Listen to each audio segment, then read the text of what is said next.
Ya. Jadi kayaknya mau pikir apa aku ini ngemis apa? Saya bilang itu nggak ada cara assalamualaikum, nggak ada cara permisi atau.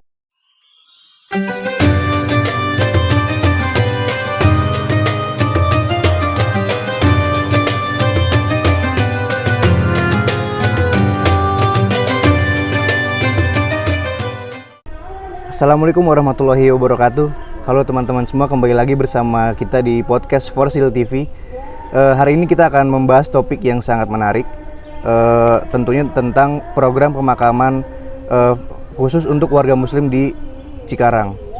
Nah, di sini kita sudah bersama Pak Firman dan bersama saya Raul sebagai host pada membawa acara kali ini.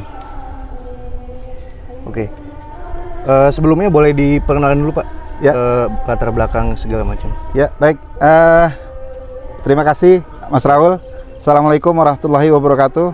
Perkenalkan, saya Firman. Kebetulan saya di Forsil sebagai Kepala Bidang Kifayah, juga merangkap sebagai Sekretaris Umum. Forsil Kifayah ini atau pemakaman ini kita bahas pemakaman dulu ya, sebelum kita meluas ke kifayah pada seluruhan. Jadi pemakaman ini kita bangun berdasarkan kebutuhan warga. Karena warga tahun 2008, 2006 sampai 2009 itu kesulitan untuk cari pemakaman karena agak jauh di Pasir Tanjung waktu itu. Jadi Pasir Tanjung itu kalau nggak salah Cikarang Timur ya. Kalau nggak salah Pasir Tanjung Cikarang Timur. Dan waktu itu kondisi pemakaman dan jalanan menuju ke sana itu agak rusak. Jadi aksesnya agak rusak. Iya. Jadi pemakaman ini kita coba berinisiasi sama teman-teman, kita kumpul, cari ini yuk kita, cari tempat lahan pemakaman yang lebih dekat dengan klaster Lipo Cikarang pada umumnya semuanya.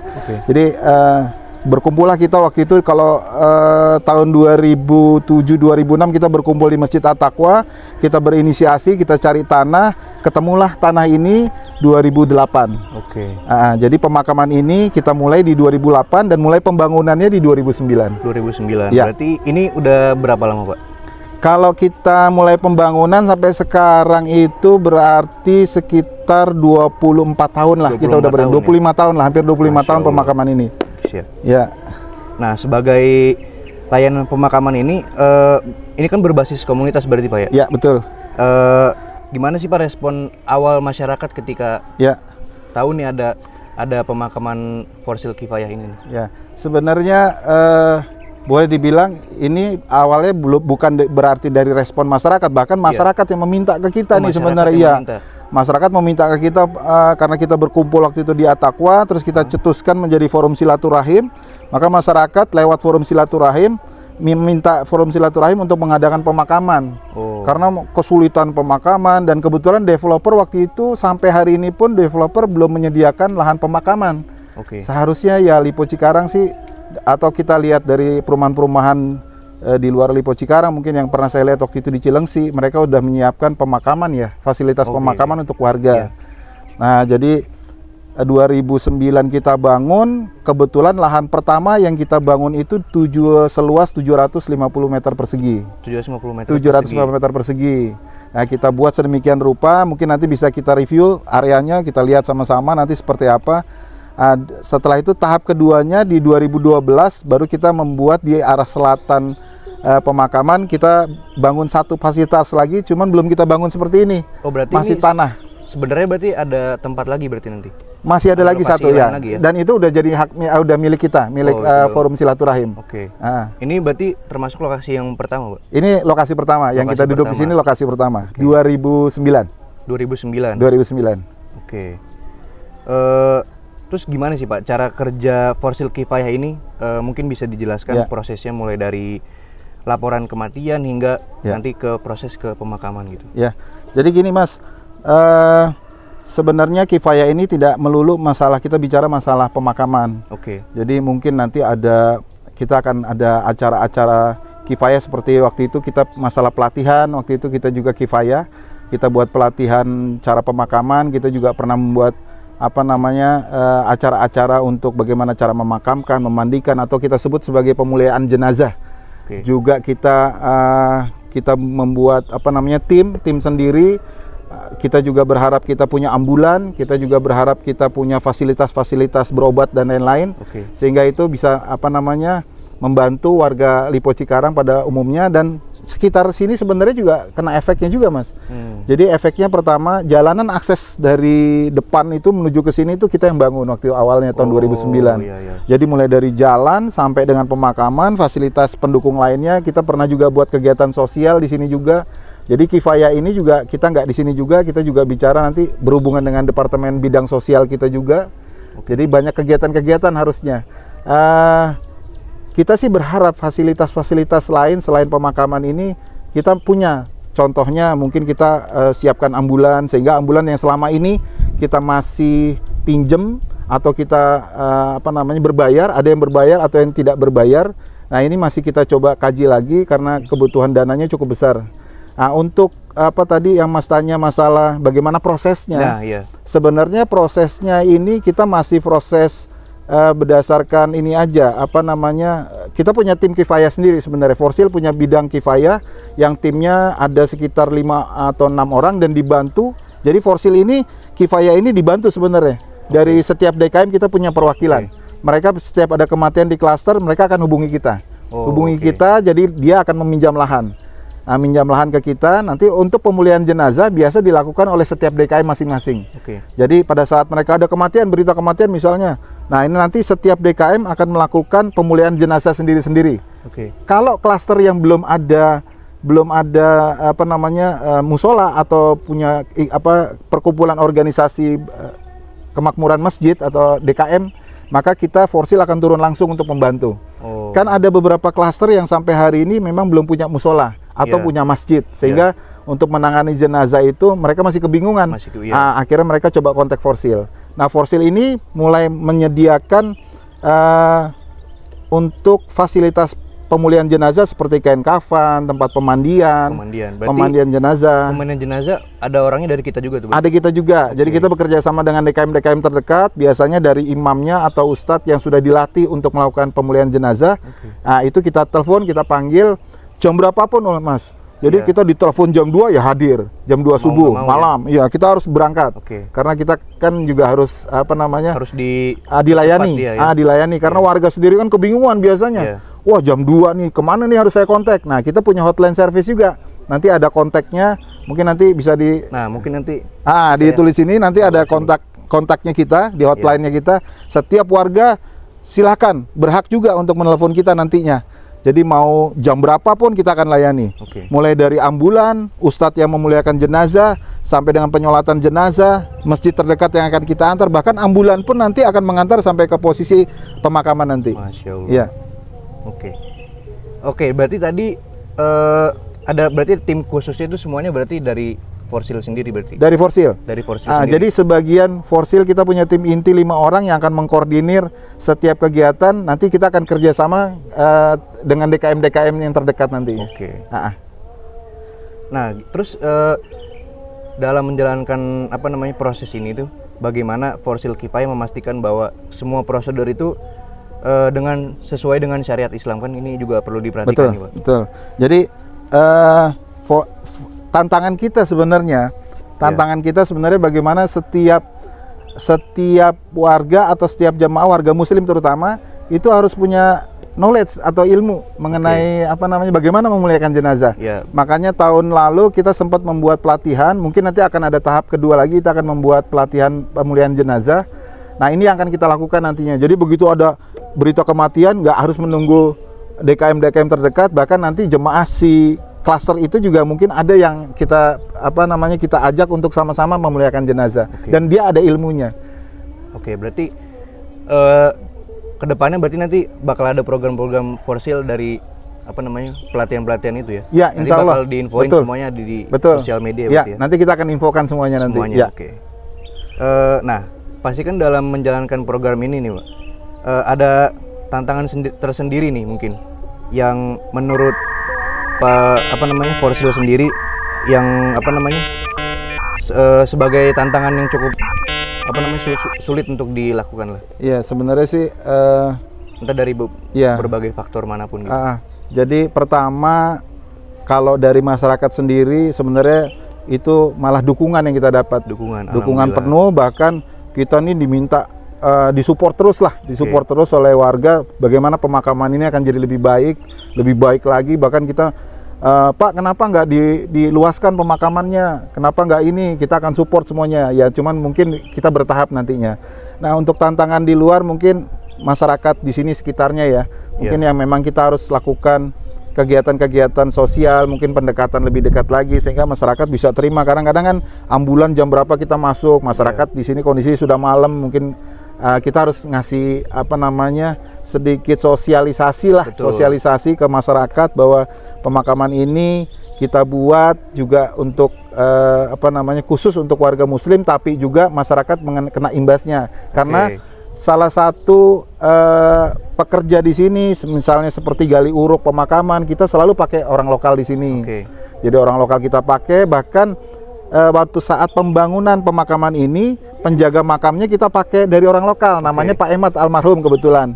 Pak Emat almarhum ini dari tahun 2009 sudah melakukan perawatan ini, alhamdulillah. Mudah-mudahan kita doakan sama-sama lah Pak Emat ini, mudah-mudahan diterima, dilapangkan kuburnya, terangi kuburnya, karena beliau ini dari tahun 2009 sampai 2016 dia ini. Nah, sampai 2019 beliau ini wafat 2019 dan diteruskan oleh keluarganya. Kebetulan ada emak juga di sini sebagai istrinya Pak Emat ini meneruskan kerja Pak Emat.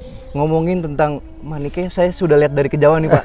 Ada namanya sendiri, mungkin bisa kita undang mungkin Pak ya. Iya, jadi istri dari Pak Emat ini kebetulan melanjutkan pekerjaan Pak Emat ini. Mungkin nih ada Mak di sini nih. Mak, sebentar Mak. Sini dulu Mak. Sini Mak. Bentar Mak. Sini Mak. Ayo Mak, silakan Mak. Nah nih, Mak lagi bersih-bersih nih, insyaallah. Boleh duduk di sini Mak. Duduk sini bentar. Oh iya. Oh, mau duduk sini Mak? Ayo Mak. Atau gimana? Sini Mak. Oh, di sini aja Mak. Saya di sini ayo Mak. Ayo Mak, di sini. Ayo Mak, ayo Mak, ayo Mak. Iya. Mak, ditanya Mak, namanya siapa Mak? Nama Mak Rati. Rati. Pakai bin juga ya, nggak apa-apa ya. Cineong. Memang. Gitu.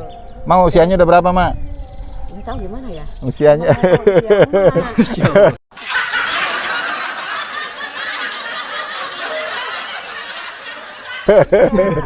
Mbak lupa umurnya 17. 17 ya. 17. Emang nggak tahu umurnya, bingung. Tebak aja lah, yang penting Mak udah dari tua gitu aja. Boleh tuh. Yang penting mah udah tua gitu aja. Soalnya lahir di kampung, semua jadi orang-orang kampung kan nggak tahu lahirnya tuh tahun berapa, apa bulan apa nggak ngerti. Jadi emak juga kebawain nggak ngerti juga. Iya. Gitu aja. Mak asli sini atau asli mana Mak? Ya, asli sini. Asli sini ya Mak ya.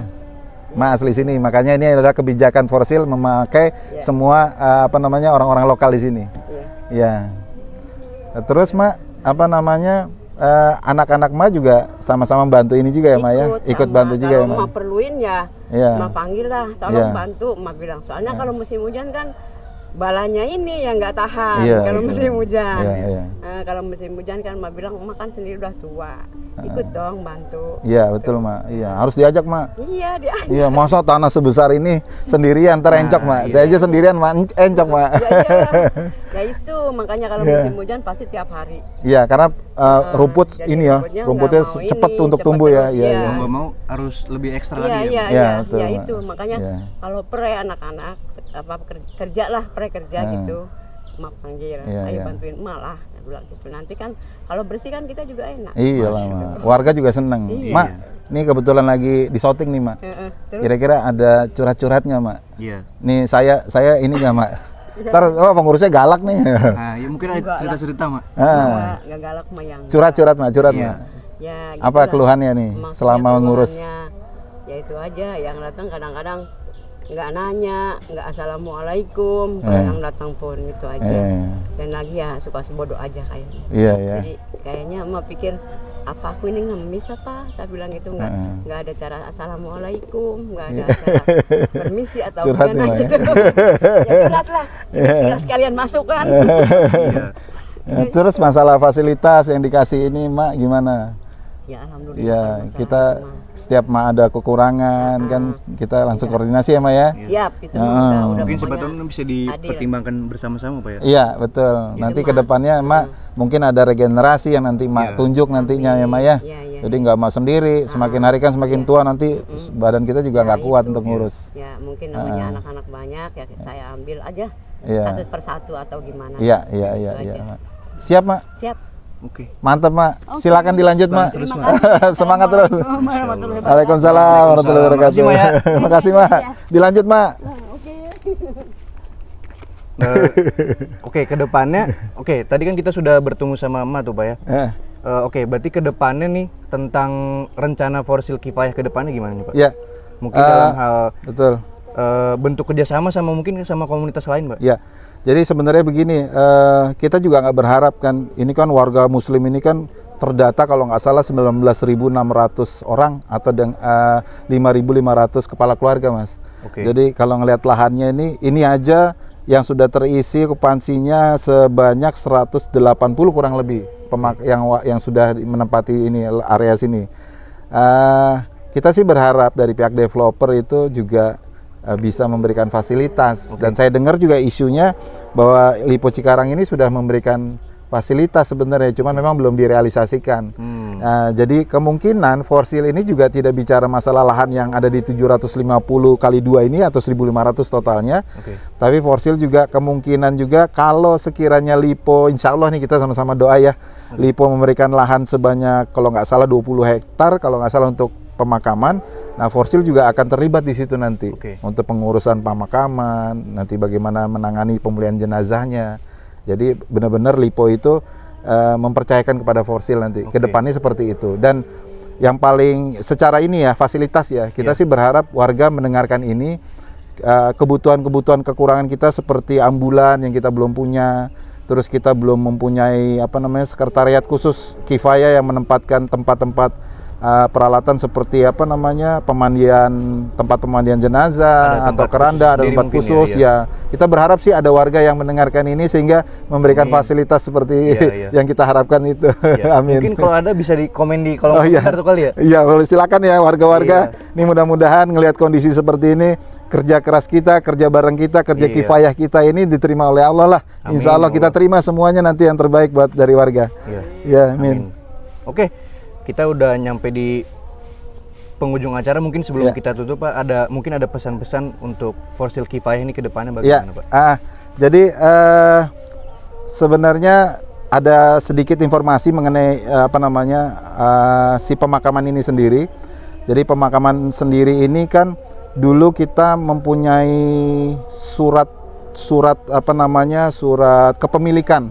Surat kepemilikan ini dipegang oleh almarhum pendahulu kita adalah almarhum Pak Mas Rizal yang 3 tahun yang lalu kalau nggak salah beliau sudah wafat.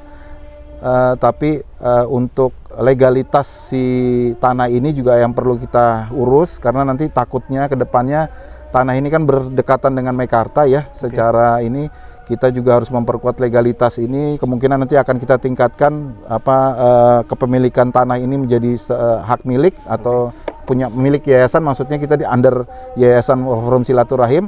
Nah, mudah-mudahan ini kedepannya karena biayanya juga tidak sedikit, kita juga harus siapkan biaya untuk ini pengesahan surat hak milik. Satu, dan yang kedua mengingat Lipo juga mungkin masih dalam jangka waktu yang lama untuk pemenuhan yang disebutkan tadi isunya 20 hektar itu, maka kita juga mempersiapkan lahan-lahan berikutnya, Mas. Jadi kemungkinan ini ada 1.500, sementara ini udah hampir 80% yang sudah terisi. Nah, kita punya sedikit lahan lagi sekitar 500 meter, sisanya 250 meter untuk parkir. Nah, 500 ini kemungkinan juga mungkin sekitar 150 lagi ada warga penghuni sini masuk, maka penuh ini.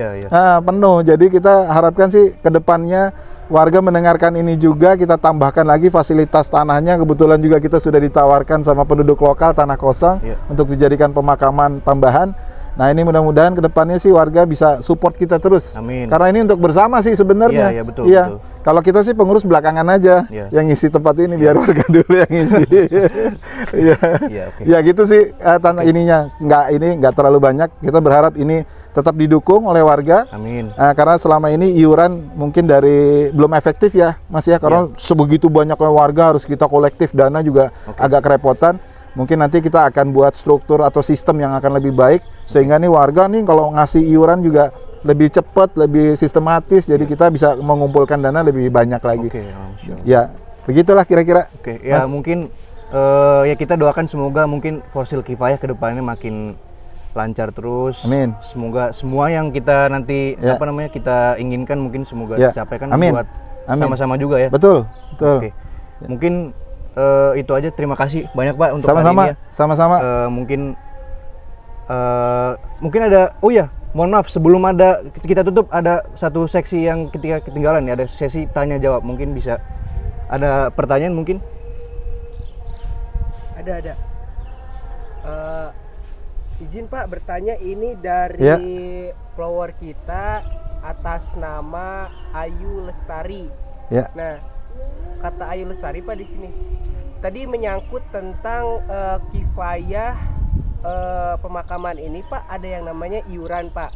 Ya. Iuran itu dibebankan ke siapa aja dan bagaimana Pak untuk cara iuran itu pemasukan iuran itu kita terima Pak gitu Pak. Maksudnya tadi kan Kifayah kan menjelaskan tentang ada iuran. Nah, iuran ini itu ngasihnya ke siapa dan siapa yang ditanggungkan gitu Pak dari Ayu Lestari. Iya, alhamdulillah. Ya ini saya lupa juga nih, harusnya terlewatkan juga ini masalah iuran paling penting jumlahnya sebenarnya. Jadi iuran, Mas. Iuran itu sebenarnya dulu kita mulai pemakaman ini kita keliling-keliling meminta secara manual ya, dari pintu ke pintu. Itu per satu kepala keluarga itu kita minta iuran untuk perawatan, itu bukan untuk untuk jasa pemakaman, tapi kita untuk perawatan sebenarnya. Perawatan makam ini kita butuh satu kepala keluarga 10.000. Nah, setelah 5 tahun kita naik ke jadi 15.000. Sampai hari ini akhirnya karena sudah banyak DKM atau masjid-masjid yang timbul, maka DKM yang mengkolektif si dana ini nanti dari warga. Nah, mengkolektif dari warga, tapi akhirnya DKM memutuskan itu per satu DKM itu 300.000. Tapi klaster yang belum punya DKM itu masih kita buka perorangan, per kepala keluarga. Jadi per kepala keluarga itu masih kita terima donasinya minimal itu 1 bulan 15.000 sampai 30.000. Nah, mungkin kedepannya akan kita buat informasi lagi seberapa banyak sih setiap bulannya akan kita kaji lagi, karena semakin hari ini maintenance-nya semakin banyak, semakin besar kan. Dan Mak tadi juga barusan sebenarnya curhat di belakang, Pak naikin gaji dong Mak. Nah itu kan perlu kita kita review lagi. Iya, karena kasihan kan Mak ini kan udah tua ya kan, terus kebutuhan juga semakin naik, kita juga nggak melulu gajinya segini ya, kita juga berharap Mak dapat fasilitas lebih nantinya. Iya, karena beliau ini luar biasa dari mulai suaminya sampai sekarang mungkin akan turun ke anaknya. Kita butuh support, support dia gitu loh. Nah, jadi kedepannya kita berharap nanti ada iuran warga itu per kepala keluarga itu 30.000 yang selama ini masih kita 15.000 dan per DKM adalah 300.000. Nah kita akan kaji lagi nanti seberapa besar dan akan kita umumkan nanti secepatnya. Nanti ada berarti ada di segera nanti kita akan kita akan informasikan ke grup-grup WhatsApp Forsil. Mungkin itu saja mungkin untuk podcast kali ini, semoga bermanfaat untuk kalian semua yang ada menonton mungkin. Mari kita tutup podcast kali ini. Terima kasih banyak. Sama-sama Pak. Siap. Semangat terus. Mantap. Jangan lupa nanti di like, mungkin di komen dan di subscribe. Jangan lupa channel Forsil TV, karena kedepannya bakal ada narasumber yang lebih menarik mungkin ya untuk ditonton. Itu saja mungkin. Assalamualaikum warahmatullahi wabarakatuh. Waalaikumsalam warahmatullahi wabarakatuh.